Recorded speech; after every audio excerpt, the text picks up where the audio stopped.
Think 10% credit cards and 6% mortgages are a win for the average American? Think again. What's happening right now in January 2026 isn't a victory. It's a high-stakes gamble that could crash your financial future. While headlines cheer about lower interest rates, there's a dangerous economic experiment unfolding behind the scenes. The president is messing with the cost of money itself. And history has shown us every time politicians play with credit for their own gain, someone always pays. And it's usually the everyday person like you. You might think this is just another political move, but in reality, it's much worse. In the next few minutes, I'll show you how this move isn't just about politics. It's the beginning of the most reckless economic shift we've seen in decades. Stay with me, because what's coming will change the way you think about credit, savings, and your financial future. Trust me, this is something you don't want to miss. Here's the thing. They want you to think this is a win for the average American. Lower interest rates, credit cards with 10% caps, mortgages dropping below 6%. It sounds good on paper, right? But this isn't the full story. What's really going on? The president is pushing the Federal Reserve to make moves, and it's not about helping you. It's about winning elections. The price of money, the thing we all depend on to buy homes, pay bills, and live, is now being manipulated for political gain. Now ask yourself, what happens when credit, the very foundation of our economy, becomes a tool for politicians to control? Do you think this will benefit you in the long run, or are we just setting ourselves up for a disaster? And here's where it gets real.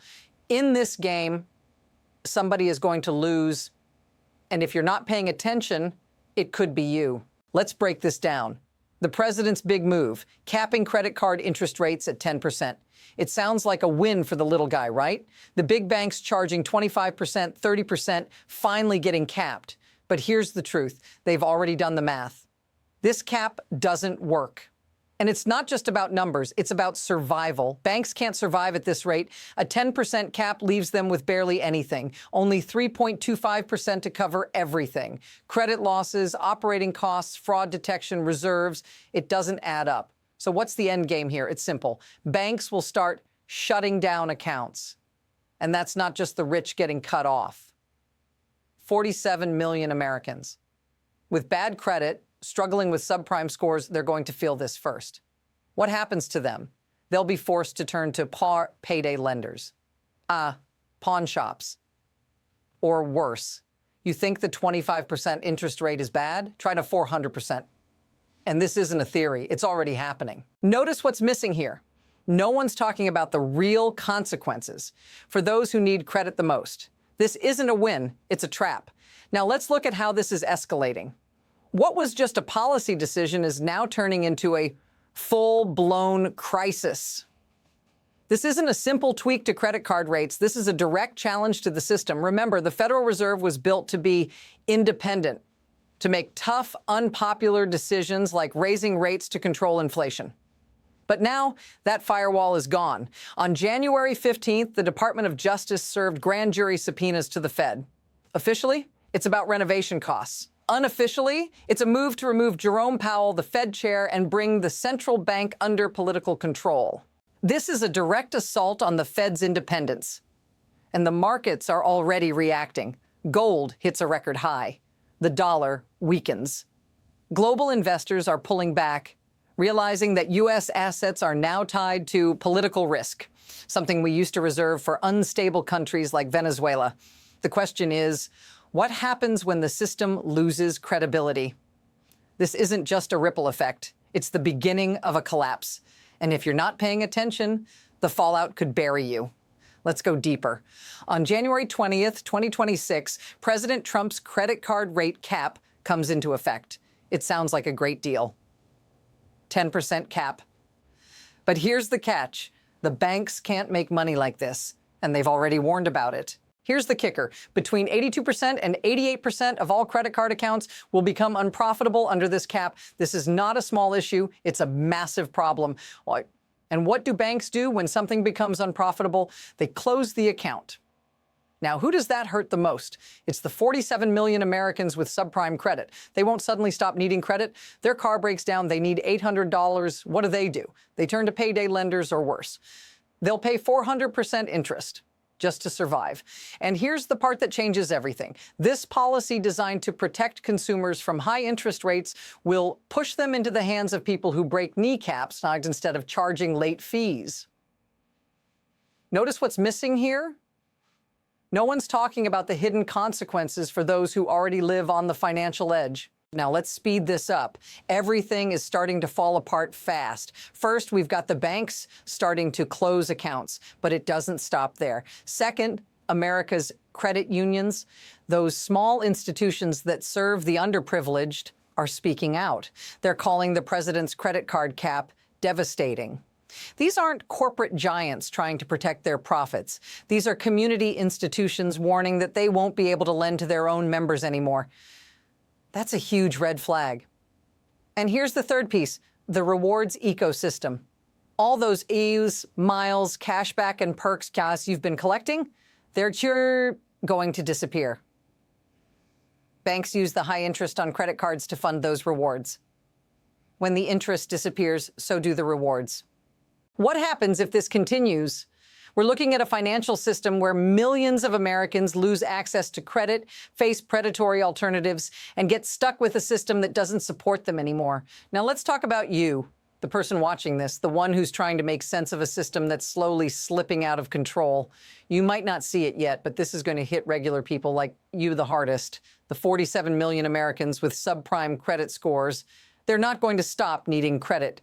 They can't wait 6 months to save up for a car repair or a medical bill. When they need money, they need it now. So where do they go when banks start shutting down accounts? Payday lenders, pawn shops, or worse, illegal loan sharks. The cruel irony here is devastating. A policy meant to protect consumers from high interest rates will push them into even worse situations, with rates that go as high as 400%. And don't think this doesn't affect you. If you have a good credit score, your interest rates might be lower, but you're still part of a system that's falling apart. As the rewards disappear and financial institutions close up shop, the entire system starts to grind to a halt. If this feels familiar, say so in the comments. Do you feel like you're watching something unravel before your eyes? Here's where it gets even more unsettling. Let's move beyond the headlines and look at the mechanism that's driving all this, the big picture, the system itself. Why is this happening? Simple. Political leverage. The president is making a play to win votes in the 2026 midterms by pushing the Fed to drop rates. It's not about the economy or helping consumers. It's about holding on to power. But here's the real kicker. This is financial repression. What does that mean?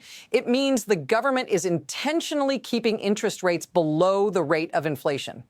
And who suffers? Savers. People who depend on their savings to grow are hit hardest. Instead of earning real returns on their money, they're left with nothing or even worse. Negative returns. And the worst part?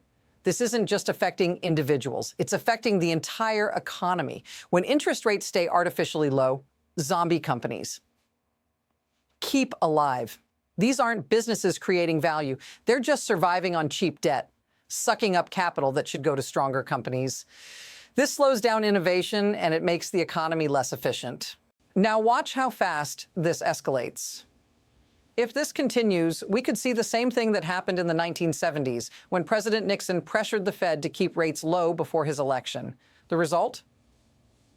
Massive inflation. And a crisis that took decades to recover from. So what does the future look like under this new system? We're standing at a crossroads, and there are two paths ahead. Path one, the president gets what he wants. Interest rates stay artificially low, keeping the economy seemingly stable in the short term.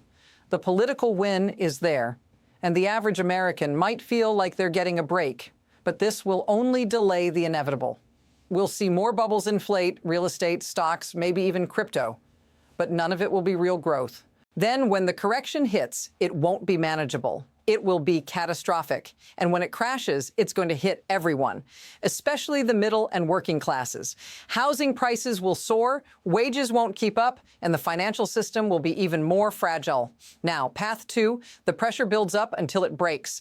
Inflation spirals, the debt grows, and the Fed can't keep up anymore. When the bubble finally bursts, the consequences will be felt for decades.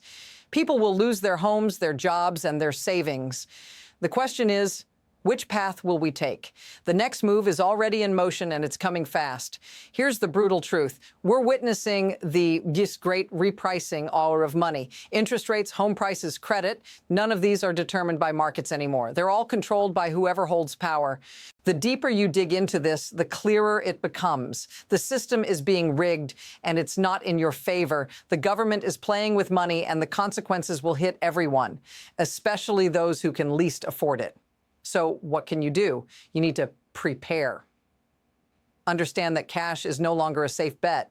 When interest rates are below inflation, holding cash is like watching it burn. The wealthy know this, and now so should you. Hard assets, gold, real estate, and diversification. That's your safety net. And if you're in debt, get out while you can. The 10% credit card cap might seem like a win today, but when it expires in 2027, you could be facing a nightmare. We're at a turning point, and if you're not paying attention, you might be left behind. History has a word for economies like this: managed economies, and they don't end well. The real question isn't if we'll repeat the mistakes of the 1970s, it's whether we'll learn from them before it's too late. If you want to stay ahead of this, keep following. The financial landscape is changing, and I'll be right here breaking it down piece by piece.